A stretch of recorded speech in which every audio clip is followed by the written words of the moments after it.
Professora Wagner, nós vamos fazer aqui os pares da festa junina. Foi um menino e uma menina, agora uma menina e depois um menino.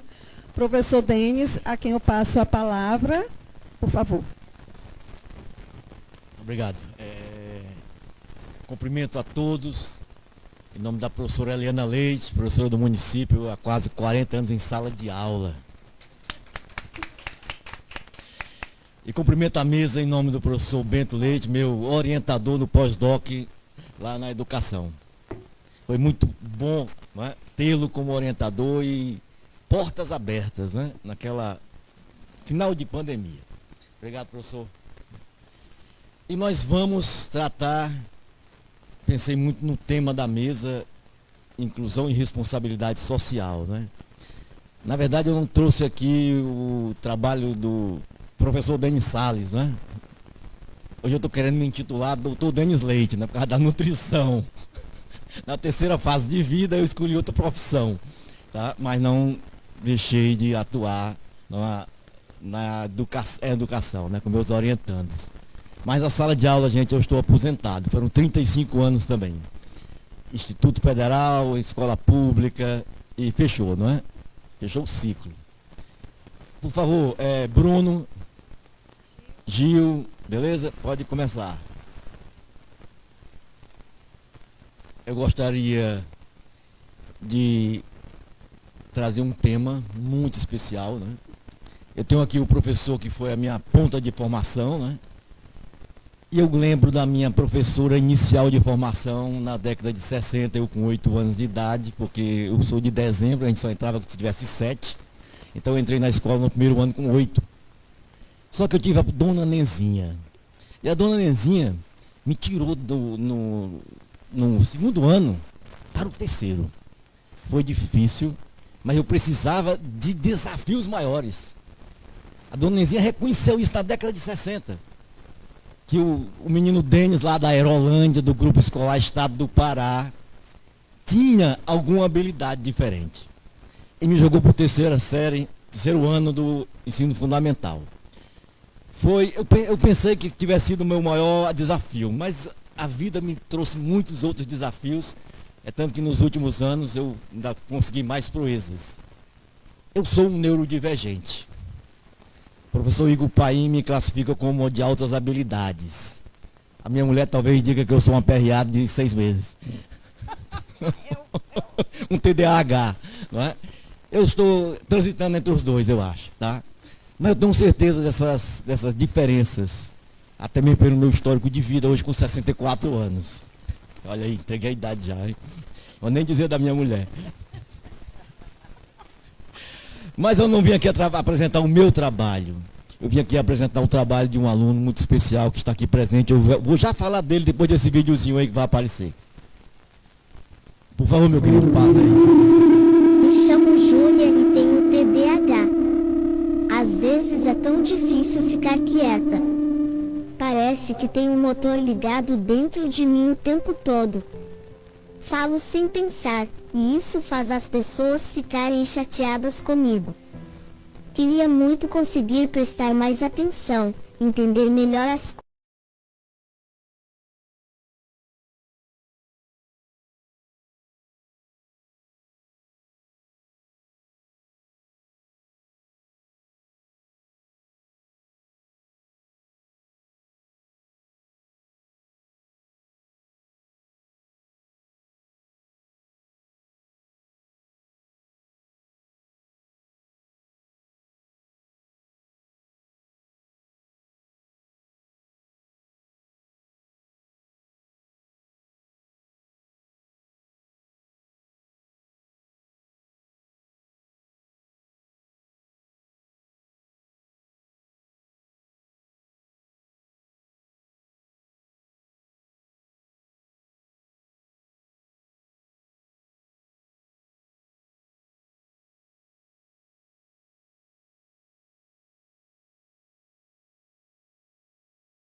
E você, professor, tem uma dívida com esses alunos. Eu tenho uma dívida com esses alunos. Eles estavam lá, e na década de 80, quando eu comecei a dar aula, em 1987, eu botava alunos lá no fundo da sala. Eu empurrava aluno para a coordenação, porque eu não aguentava aqueles alunos na minha sala de aula. E você fez isso também? Então a gente está devendo esses alunos. A gente tem uma dívida com a escola, a gente tem uma dívida com essa inclusão. A gente precisa ter essa reflexão. Hoje, felizmente, a escola pública está trazendo e reconhecendo essa dívida. Mas falta muito ainda para que a nossa escola pública dê realmente assistência a esse grupo. Ainda aí falta os de transtorno opositor, desafiador. Ainda faltam outras classes. Ainda falta os nossos alunos da EJA, que têm dificuldades de aprendizagem, não passaram no tempo certo na nossa escola. Nós temos uma grande dívida de educação no nosso país. Uma grande dívida. Ok? E o que é que nós temos feito? O que é que você tem feito, professor? Eu não fiz. Eu não tive essa oportunidade. Não é? Hoje eu não estou mais dando aula, mas eu estou orientando, e eu tenho esse prazer de estar orientando este aluno aí. Eu gostaria de apresentar a vocês o Rodriguinho.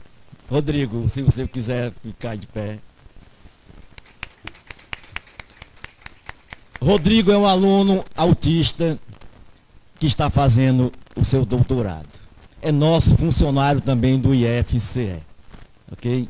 E o trabalho dele, é o que eu digo, não estou apresentando o meu trabalho, eu estou aprendendo com o Rodrigo. Porque eu não vivi isso na minha sala de aula. O que eu fiz até aqui, antes do Rodrigo, eu dominava e sabia muito bem tecnologias, ensino de ciências, não é? Foi ótimo, foi excelente, construí uma carreira magnífica, não é? Vocês que o digam, não sei eu. Mas com o Rodrigo é diferente. Eu estou aprendendo. Ele me deu essa oportunidade. E se a sua história for exatamente o que alguém precisa ouvir hoje,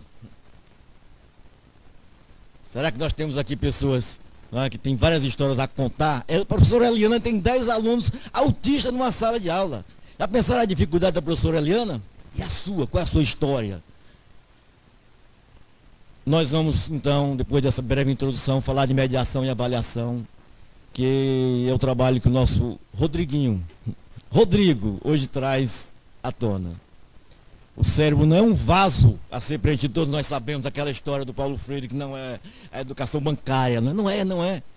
Mas uma rede a ser esculpida. Olhe, todos têm potencial de aprendizagem. Aquele nosso aluno está lá na EJA, ele não teve o momento certo, não teve a oportunidade correta no tempo dele. Mas ele pode aprender tudo que você quiser. A mente é plástica. A mente tem flexibilidade. Os neurônios, eles aprendem. Os neurônios, em suas sinapses, eles são moldáveis. E aí nós, pela primeira vez na minha história de pesquisador na área de ensino, eu vou trabalhar Feuerstein. Reuven Feuerstein, esse romeno-israelita, que traz algumas teorias de aprendizagem. Deixa eu só trazer aqui esta coisa aqui. Tá? Então, o nosso pesquisador é o Reuven Feuerstein, e para ele a mente é modificável. Tá? Qualquer um pode aprender, basta ter o estímulo. O ambiente mediado por um ser mais capaz, um professor, o pai, a escola, não é? Dando toda assistência. Muito interessante o trabalho de Reuven Feuerstein, ok? E ele traz algumas teorias, e eu não vou estar aqui descrevendo-as, não é? Mas a teoria da modificabilidade cognitiva e estrutural, o cérebro, a mente é plástica, ok? A teoria da experiência da aprendizagem mediada é esta que nós vamos nos debater, e o programa de enriquecimento instrumental como as bases de sua teoria psicopedagógica. Nós trouxemos isso para o nosso trabalho. Gente, olha essa foto. Aquela criança, eu num laboratório, rapaz, ainda tinha cabelos pretos aí, tá? Aquela criança num laboratório, curiosa pelo aquele experimento, aquele olhar atento. Quantos olhares atentos desses você tem arrancado de seu aluno? O que é que você tem feito para que seu aluno desperte o interesse por aquilo que você quer ensinar? Será que eu tenho sido o professor que o meu aluno precisa ter? Hein, professor, professora? Pois é, nós temos a teoria da aprendizagem mediada do Hilbert Ferenstein, mostrando que a interação ambiente-sujeito, tá, precisa de um mediador. Precisa que suas respostas sejam trabalhadas por esse mediador para que ele facilite a compreensão. O aluno da EJA, o aluno que é um neurodivergente, muitas vezes precisa desse mediador. A escola tem a obrigação hoje, a gente sabe disso, né, de trazer esse mediador próximo desse aluno. Infelizmente, professor, nós temos isso aqui agora. Um aluno autista, ele tem direito a atenção especial na sua sala de aula. Isso é muito bom, né? Mas está faltando mais profissionais, está faltando mais ser respeitado isso. Tá? É lei, mas precisa mais atenção. Muito bem, 10 minutos é muito pouco, gente. Ainda estamos avaliando de forma tradicional, sim, não é? Tá certo? Mas como poderia ser isso? Como é que nós poderíamos ter uma avaliação dinâmica do potencial de aprendizagem? O meu aluno tem potencial de aprender. Faça a mediação. Não é? Correta, faça a mediação. Com o quê? Com tecnologias digitais, com materiais alternativos. Faça a mediação, na devida mediação. Quando eu penso em Hilbert Ferenstein, meu Deus, esses 10 minutos me deixam agoniado, ó, gente. E é porque eu sou de 6 meses, como a professora Eliana Leite diz. Ela me aguenta, viu, gente? Eu já botei o microfone na mão, não quero me Meu aperrear, Deus, não. peraí. Aguarde. Tá? Eu não vou estar falando aqui como é que é os níveis de trabalho das teorias de Hilbert Ferenstein, tá? Mas ele pensa, você pode aprender tudo.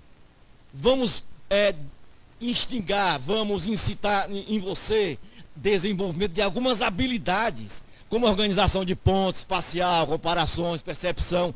Se eu trabalho isso com o meu aluno, ele vai aprender tudo. A base, né? Essas habilidades que muitas vezes ele tem dificuldade, que você mediando direitinho, ele pode chegar lá, junto contigo, ok? Eita, meu Deus, se vira nos 30 aqui é meio difícil, cadê?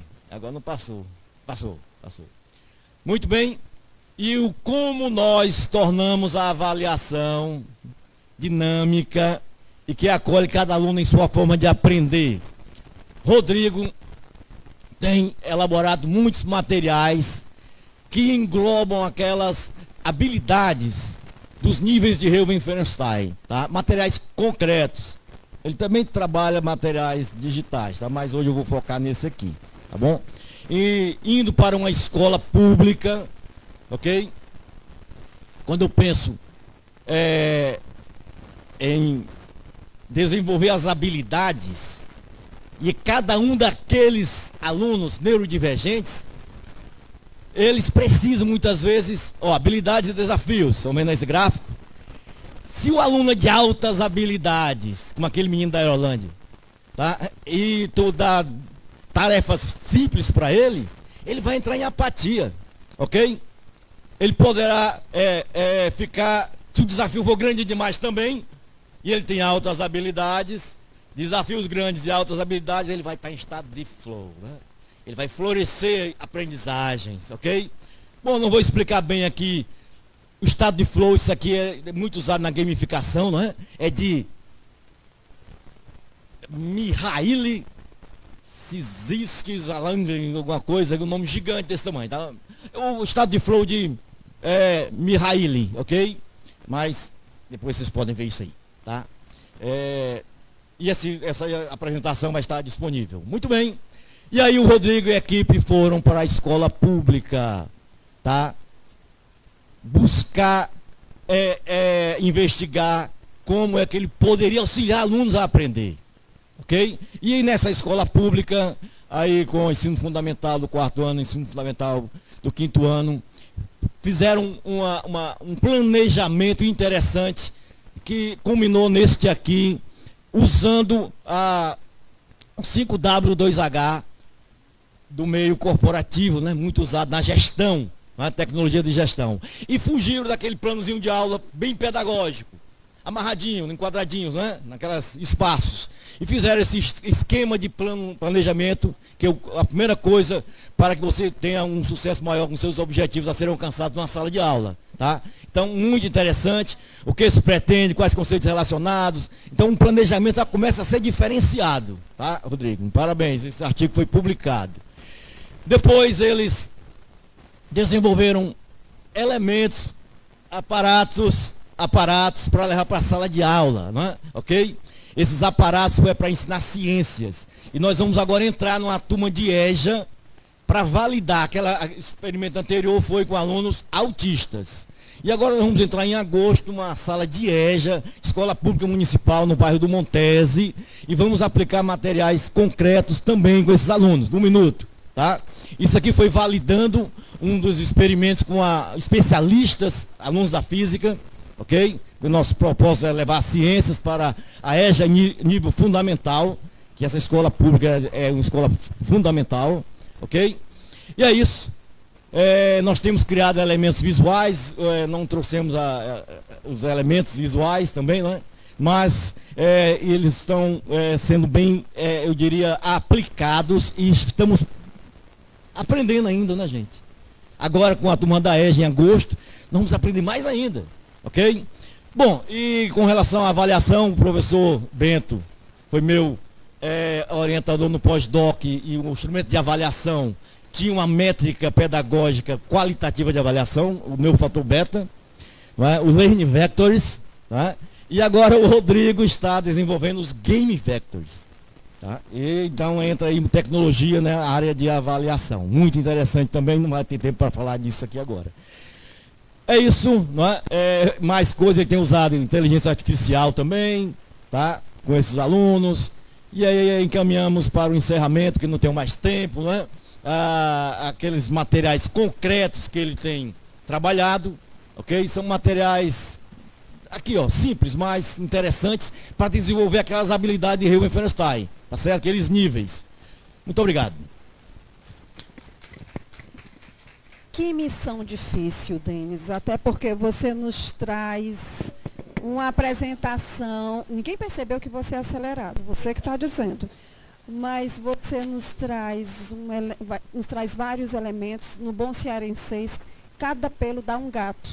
Disso daí que você nos traz, que você nos apresenta, aproveito para parabenizar também o Rodrigo pela condução da pesquisa sob a orientação do professor Denis. Eu passo